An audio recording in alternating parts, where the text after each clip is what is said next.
With low ceilings, low light, and often a damp feeling, basements can be one of the hardest spaces to design. But not for our Micheal Lambie. He joins us now to share his tips for better basement design.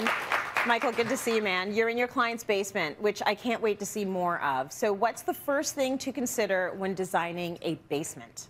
Well, Tracy, it's always about my client's needs. And in this particular house, it's the adult with a little boy. So the three of them are going to spend a lot of time down here. And so we needed to create a space that accommodated them to be down here at the same time. So we created a seating area for their TV for their son. And then we also created a seating area for the adults. So a large seating area with two TVs. They can view together side by side. It's just quite unique when it comes to the layout.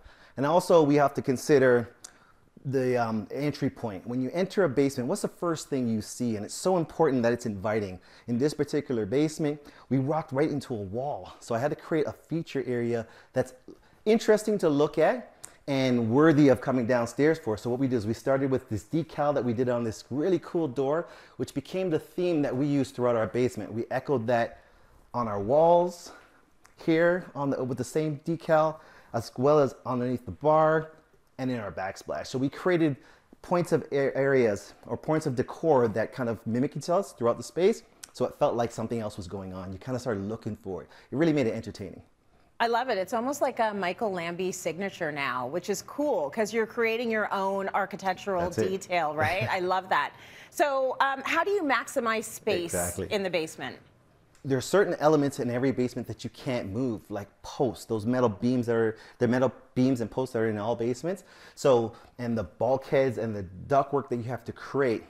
So disguising those is the key. And so what we did here is we had a post right here that's going to be right in the middle of all the action.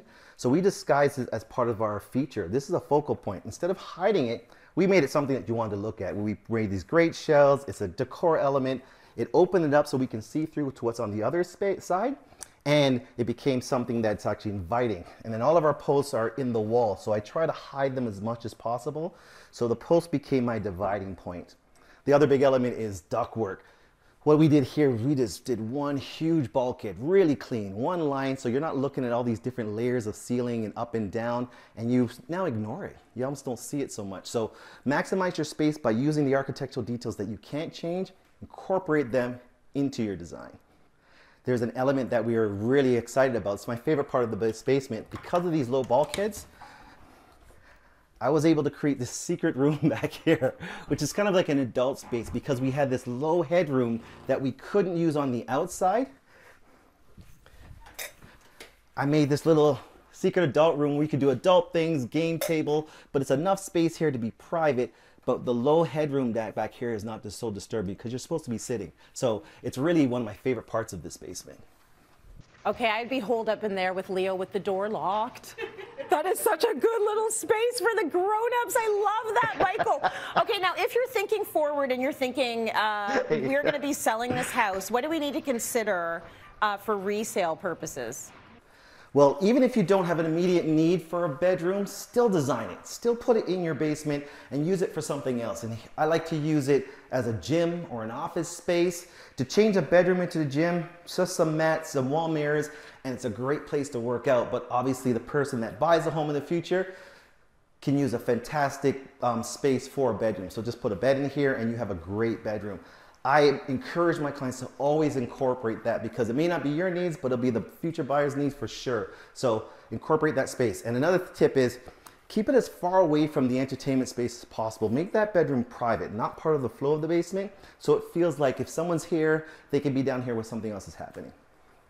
Okay, now if we want to make our basements sort of feel bigger than they are, do you have any tips for that? I do. The next important thing is the bathrooms. And when I design my bathrooms, I like to use that utility room with our furnace. Our furnace room is always going to be unfinished. So what I do, if I back my bathrooms up against the furnace room, I can hide utility inside there and not have them in the bathroom. So in this particular one, we put this fantastic steam shower. Steam showers, you need drip pans and mechanisms that will take up space and access panels. But on the other side of the wall is our furnace room. We put it there. So therefore, if we need to maintain or do anything in there, it's not in sight. Another fantastic tip, One of my favorite elements is a wall hung toilet, which is really awesome. It keeps you off the floor, it makes the space look huge, it uses less depth inside your area, but you still have a tank inside the wall that needs to be accessed. Well, the furnace room's on the other side, so we can go and access it anytime we want there. And now inside the bathroom, it feels massive because normally a toilet would be out to here. Now it's here. I have so many things to say about that toilet. First of all, if there's ever a day in my life where I don't have to clean those two little knobs on the ground that I have to take off every time I clean the toilet, that is the most clean design. Secondly, you're going to have to DM me and tell me how to flush that thing. That's amazing. Okay, now if our basement flows to the outside, Michael, is that what it is? Okay. If our basement flows to the outside, what are some of the things we need to consider? Yeah. Right, so your basement flows to the outside. This one client's basement we did, the outdoor, there's a pool and there's a walk-in. So keep the line of pathway from outside inside really in mind. So if you have a pool out there, right, you're walking in, there's going to be a lot of people running into the washroom.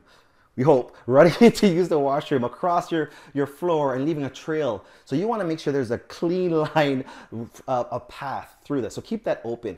And if you have the space, we tucked in a laundry machine, washer and dryer right there too. So for the pool towels and the bathing suits, it all happens right there in the basement. You don't get this pile of musty, moldy, used towels just kind of collecting in your basement or have to run them upstairs. So think about your pathway from outside to inside and keep everything as close to as possible there. I'm excited for your client. I have a small teardrop for me because I want my basement to look like that. Micheal Lambie, so beautiful, amazing design tips and ideas. Thank you for that.